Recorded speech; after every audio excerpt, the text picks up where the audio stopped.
लग्नानंतर होईलच प्रेम मालिकेमध्ये आज आपण पाहणार आहोत की नंदनीला डॉक्टर सांगणार आहेत की काव्याची प्रेग्नन्सी कठीण आहे.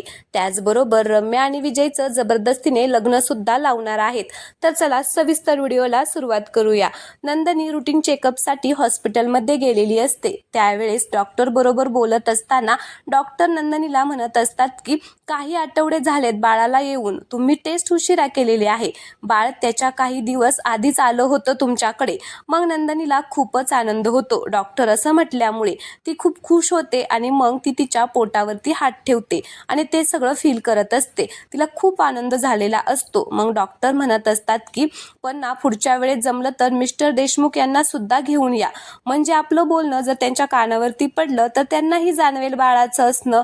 मग नंदनी म्हणते की डॉक्टर तुम्ही बरोबर बोलताय, म्हणजे आपण या सगळ्या प्रोसेसमधून बाळाच्या बाबांना जरा दूरच ठेवतो, पण 9 महिने आपण जशा प्रू आई होतो तसे आपण अपेक्षा करतो की बाळाच्या बाबांनी पण प्रू बाबा असायला हवं, अगदी तरबेज बाबा असायला हवं. नाही मी ना नक्की सांगते त्यांना, खरं तर ते खूप उत्साही आहेत हा. पण ना डॉक्टर, मग हे ऐकून डॉक्टर सुद्धा खूप हसतात आणि म्हणतात की हो का. मग नंदनी पुन्हा म्हणते की खरं तर आज ते येणार होते, पण ऑफिस बुडवून आले असते ना म्हणून मी नको म्हणाले त्यांना, पण पुढच्या वेळी नक्की आणेल. तर डॉक्टर म्हणतात की हो नक्की आणा हा. तर पुन्हा नंदनी म्हणत असते की खरं तर मी आणि काव्या बरोबर आलोय. आज आम्ही ठरवलंय आमच्या प्रेग्नेन्सीचा प्रवास आम्ही एकत्र सेलिब्रेट करणार आहोत. मला ना तिच्याबद्दलही जाणून घ्यायचं आहे. डॉक्टर कशी आहे काव्याची प्रेग्नेन्सी, सगळं काही व्यवस्थित आहे ना, ठीक आहे ना. मग डॉक्टर थोड्याशा टेन्शनमध्ये जातात आणि त्यांना कळत नाही की आता नंदनीशी काय बोलावं, ते त्यांना टेन्शनच येतं. मग नंदनी म्हणत असते की काय झालं डॉक्टर. त्यावेळेस डॉक्टर म्हणतात की काव्याची प्रेग्नेन्सी, असं म्हणून त्या पुन्हा थांबतात. मग नंदनी म्हणत असते की डॉक्टर हे बघा, मी तिची मोठी बहीण आहे. काव्याला जर काही प्रॉब्लेम, म्हणजे काव्याच्या प्रेग्नेन्सीमध्ये जर काही प्रॉब्लेम असेल तर प्लीज मला सांगा. मग आता रिक्वेस्ट करते मी तुम्हाला, सगळं काही मला ठीक आहे ना सांगा. त्यावेळेस डॉक्टर म्हणतात की काव्याची प्रेग्नेन्सी खूप नाजूक आणि कठीण आहे, तिला ना खूपच जपायला लागणार आहे. आता हे ऐकून नंदनीला धक्काच बसतो. तिला आता काय बोलावं तेच कळत नाही. मग डॉक्टर म्हणत असतात की खरंच तुम्ही काळजी घ्या, कारण काहीही होऊ शकतं. मग आता नंदनी ठीक आहे म्हणून ती आता तिथून निघून जाते. तर इकडे दुसरीकडे आपण पाहतो की जीवाने एक सरप्राईज आणलेलं असतं. तो ऑफिसमधून लवकर आलेला असतो आणि त्याने एक सरप्राईज आणलेलं असतं. तर आता 2 माणसं ते सरप्राईज घेऊन येतात. मग जीवा त्यांना ते व्यवस्थित घेऊन यायला सांगतो आणि हॉलमध्ये ठेवायला सांगतो. ती 2 माणसं आता हॉलमध्ये ते सरप्राईज ठेवतात. तिकडून आता वसवाती आलेली असते. हे सगळं ती बघत असते. मग जीवा आता त्या 2 माणसांना पैसे देतो आणि मग ते दोघे जण निघून जातात. तर आता मानिनी सुद्धा आता तेथे आलेली असते. मग आता त्या दोघी पाहतात आणि त्याला जीवाला विचारतात की नक्की काय आणलेलं आहे.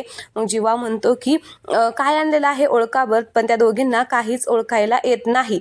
मग आता तो ओरडतो मोठ्याने आणि म्हणत असतो की सरप्राईज आहे, एक मिनिट तुम्हाला लगेच मी दाखवतो. आणि मग त्याच्यावरती जे पांढरं कापड टाकलेलं असतं ते आता जीवा उचलतो आणि मग त्याच्यामध्ये असतो पाळणा.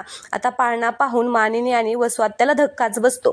मग जीवा म्हणत असतो की दादाचं आणि माझं मस्तपैकी बोलणं झालं होतं, सगळं डिस्कशन झालं होतं, मग लगेच हा बुक केला पाळणा. मग इकडे वसवात्या तर डोक्यालाच हात लावते आणि म्हणत असते की हे देवा, काय केलेलं आहे जीवा, तुला कळतंय का तू नेमकं काय केलेलं आहे, आणि हा नेमका कुणाच्या बाळासाठी आणलेला आहे पाळणा. त्यावेळेस मानिनी खूपच रागाने वसवात्याकडे बघत असते. तर आता जीवाला सुद्धा आश्चर्याचा धक्काच बसलेला आहे वसवात्या असं बोलल्यामुळे. मग वसवात्या म्हणत असते की जीवा, तुला एवढं कळत नाही का की बाळ होण्याच्या आधी या अशा गोष्टी घरी आणायच्या नसतात रे, हे चांगलं नसतं, बाळाच्या जीवाला धोका होऊ शकतो. आता वसवात्या असं म्हणतात. जीवाला खूपच राग येतो वसवात्याचा, त्याला धक्काच बसतो आणि मग तो चिडून म्हणत असतो की वसवात्या, काय ग तुझं वय झालंय म्हणून आता तू काहीही बोलशील का. अगं आमच्या जीवावरती तर उठली होतीस, पण किमान आमच्या बाळाला तरी सोड. आणि आई बघ नाही वसवात्या काय म्हणत आहे. त्यावेळेस मानिनी आता खूप चिडलेली असते आणि ती जीवाला म्हणते की जीवा, दुर्दैवाने वसवात्या बोलत जे आहेत ना तेच आता मला म्हणावं लागेल. अरे काय करून बसलाय तू उत्साहाच्या भरात, एकदा तरी बोलायचं माझ्याशी. मग जीवा म्हणतो की आई तू पण काय बोलतीये हे सगळं, बघ ना किती छान पाळणं आहे, माझं आणि दादाचं बाळ एकाच वेळी खूप छान झोपेल या पाळण्यात. मानिनीला अजूनच राग येतो आणि मानिनी म्हणत असते की जीवा पुरे, आत्ताच्या आत्ता हा पाळणा तू परत करून टाकणार आहे, जिथून कुठून आणला असशील तिथून.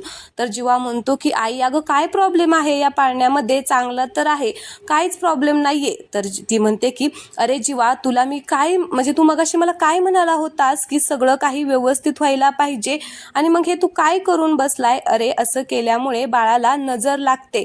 तर जीवा म्हणतो की व सत्या पण म्हणते हो अरे खरंच बाळाला नजर लागते. मग जीवा म्हणतो की अगं कुठल्या काळामध्ये जगताय तुम्ही दोघी. तर मानिनी म्हणते की जेव्हा आम्ही कोणत्याही काळात जगत असलो ना तरी काही गोष्टींना तुमच्या त्या सायन्स आणि लॉजिकच्या पलीकडच्या असतात. आता काहीही होत नाही या नावाखाली मी तुला विषयाची परीक्षा घेऊन देणार नाही. मी तुला सांगते ना जीवा की बाळाच्या बाबतीत सगळं काही व्यवस्थित व्हायला हवं. मग तू असं का करतोय. आत्ताच्या आत्ता हा पाळणा परत करून टाक, नाही तर हा पाळणा मी बाहेर काढेल. तेवढ्यातच ते पार्थ येतो आणि म्हणत असतो की आई शपथ तू पाळणा आणला. अरे वा वा वा, तुझं आणि माझं बाळ आता छान झोपेल. याच्यामध्ये आपण काय करू, हा पाळणा हॉलमध्येच ठेवू, म्हणजे काय होईल येता जाता सगळेच खेळवतील बाळांना, नाही का. मग आता हे कोण मानिनी खूपच चिडत असते. तिला आता खूप राग आलेला असतो जीवाचा आणि आता पार्थ पण तसाच वागतोय म्हणून तिला त्या दोघांचा खूपच राग आलेला असतो. मग मानिनी तिथून रागाने निघून जाते. तर व स्वात्या सुद्धा कठीण आहे म्हणून आता तिथून निघून जाते. मग या दोघी गेल्यानंतर जीवा पार्थला मिठी मारतो आणि बडे भैया कसा आहे हा पाळणा असं विचारतो. त्यावेळेस पार्थ म्हणतो की एकदम भारी आहे, आपण दोघं मावू का रे याच्यामध्ये. जीवा म्हणतो की नाही रे आपण नाही मावणार, पण आपली पोरं मात्र नक्की मावतील. असं म्हणून दोघे जण एकमेकांकडे बघून स्माइल करत असतात. मग दुसरीकडे आपण पाहतो की पार्थ आता त्याच्या रूम मध्ये गेलेला असतो आणि आता फ्रेश वगैरे होऊन तो बाहेर आलेला असतो. तर काव्या लगेच त्याला मिठी मारते. मग अशी घट्ट अशी मिठी मारल्यामुळे पार्थ म्हणत असतो की कशी माझी फिसकारलेली मांजर शांतपणे माझ्या मिठीत आलेली आहे. मग काव्या पार्थला म्हणत असते की धनी तुमच्या या कारभानीला ना तुमची लय म्हणजे लय आठवण येत होती, लय मिस केलेलं आहे. मग तो पण म्हणतो की होय का, तुमच्याही बी या धन्याला तुमची लय आठवण येत होती, जिथं तिथं तुम्हीच दिसायचा आम्हासनी. असं म्हणून आता ते दोघे खूप खुश झालेले असतात, कारण पार्थ मिटिंगच्या निमित्ताने बाहेर गेलेला असतो आणि तो 2-3 दिवसांनी घरी आलेला असतो. म्हणून दोघांनीही एकमेकांना खूप मिस केलेलं असतं. आता पार्थने सुद्धा त्याच्या बाळासाठी एक टी शर्ट आणलेला असतो आणि तो काव्याला दाखवतो. मग काव्या म्हणते की काय तुम्ही सुद्धा जीवासारखंच केलंय का. अहो नसतं आणायचं, आईने बघितलं तर काय होईल. त्यावेळेस तो म्हणतो की काही नाही होणार, आईला कळणारच नाही. असं म्हणून आता ते दोघे जण तो शर्ट पाहून खूप खुश होतात.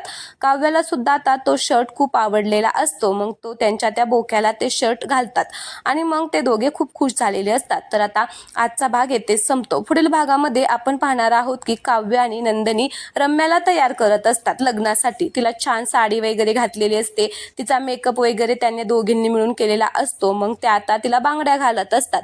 तर रम्या रागाने म्हणत असते की तुम्ही असं माझं जबरदस्तीने लग्न नाही लावू शकत.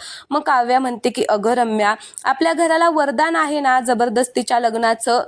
मग नंदिनी म्हणत असते की अगं आमचं पहिलं लग्न सुद्धा जबरदस्तीनेच लागलं होतं, पण जबरदस्तीनेच लागलं होतं, पण नंतर आम्हाला कळलं आमच्या हाती काय सोनं लागलंय ते. तर काव्या म्हणते की आणि ते सोनं तुझ्याही हाती लागेल विजयरावांच्या रूपात. रम्या आता खूपच रागाने काव्याकडे बघत असते. तर इकडे विजय त्याच्या सरांबरोबर मोबाईलवरती बोलत असतो आणि म्हणत असतो की या देशमुखांनी उलटाच गेम केलाय सरजी. आपण त्या 2 व्यक्तींना अद्दल घडवायला आणि देशमुख यांचा विश्वास संपादन करायला मला हे लग्न करावंच लागेल.